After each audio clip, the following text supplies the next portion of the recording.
ازيكم يا شبابنا، عاملين ايه وايه اخباركم؟ اهلا بيكم في حلقة جديدة من قناة اينشتاين في العلوم. شباب وبنات تانية اعدادي، عاملين ايه وايه اخباركم؟ طمنونا عليكم كده في الكومنتس. وهنبدأ مع بعض تركاية في خمساية.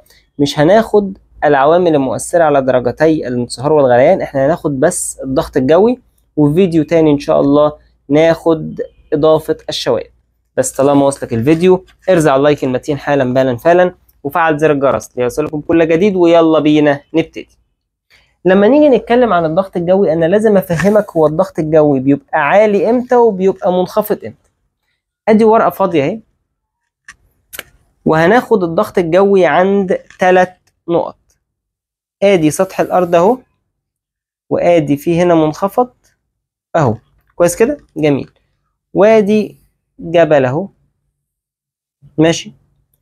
في نقطة هنا، وفي نقطة هنا، وفي نقطة هنا. الضغط الجوي اعلى عند انهي نقطة؟ انا اقول لك. الضغط الجوي دوت بيتقاس هو طول عمود الهواء الواقع على هذه النقطة. لو انا سميت النقطة دي أ، وسميت النقطة دي ب، وسميت النقطة دي ج، ورحت راسم عمود هواء، اعتبر ان اخر الصفحة ديت هي اخر الغلاف الجوي. ان عمود الهواء بيترسم من اخر الغلاف الجوي. ده كده العمود الهواء، وده كده عمود الهواء بتاع النقطة ب اللي واقع على النقطة ب، ماشي كده. وده عمود الهواء الواقع على النقطة ايه؟ الواقع على النقطة ج. سؤال، انا هنا ما بتكلمش عن سمك عمود الهواء، يعني مفيش حاجة اسمها سمك عمود الهواء، في حاجة اسمها طول عمود الهواء. الجزء ده طوله كام؟ الجزء ده طوله كام؟ الجزء ده طوله كام؟ لما انا اجي احسب الطول هلاقي ان ده اطول واحد. اذا كل ما عمود الهواء يبقى اطول كل ما الضغط يبقى اعلى. يبقى انا لو هتكلم عن الضغط الجوي الضغط ج، هقول ان النقطة ج الضغط الجوي اعلى من النقطة ب، الضغط الجوي اعلى من النقطة أ. ده كلام جميل. يبقى انت كده عملت حساب الضغط الجوي. هنتكلم بقى، انت كده عرفت الضغط الجوي عالي امتى وقريب وضعيف امتى.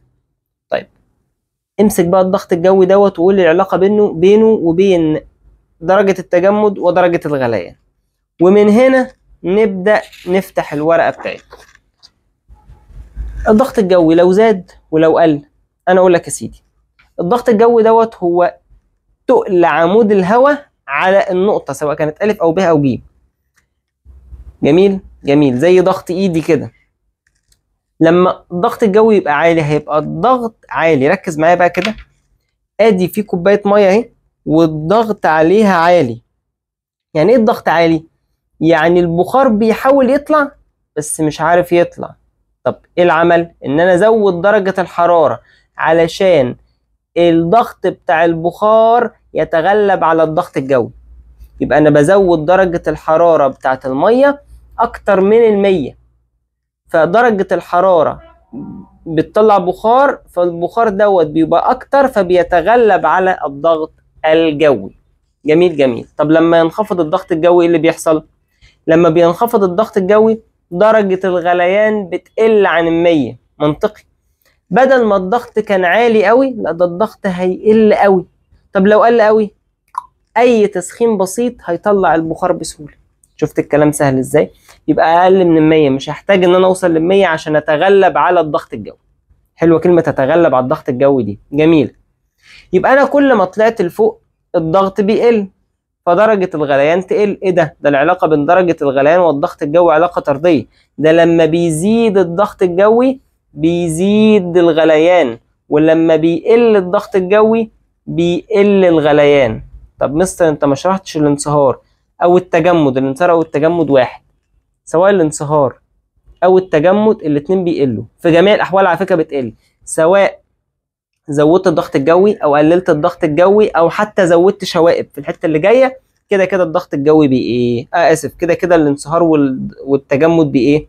بيقلوا عن الصفر. اتفقنا ان هنا ضغط منخفض، هنا ضغط مرتفع. ولو عملت حفره وكنت انت فيها هنا نقطه هنا فيها، هتبقى الضغط مرتفع اكتر. كل ما بتنزل لتحت الضغط بيرتفع اكتر. يبقى العلاقة ما بين الارتفاع والضغط الجوي علاقة عكسية. العلاقة بين الارتفاع ودرجة الحرارة علاقة عكسية. طب العلاقة بين الضغط الجوي ودرجة الغليان علاقة طردية. بس كده يا شباب. فلو وصلك الفيديو واستفدت بالخمس دقايق دول، ارزع اللايك كلمتين حالا بالا فعلا، وفعل زر الجرس ليصلكم كل جديد.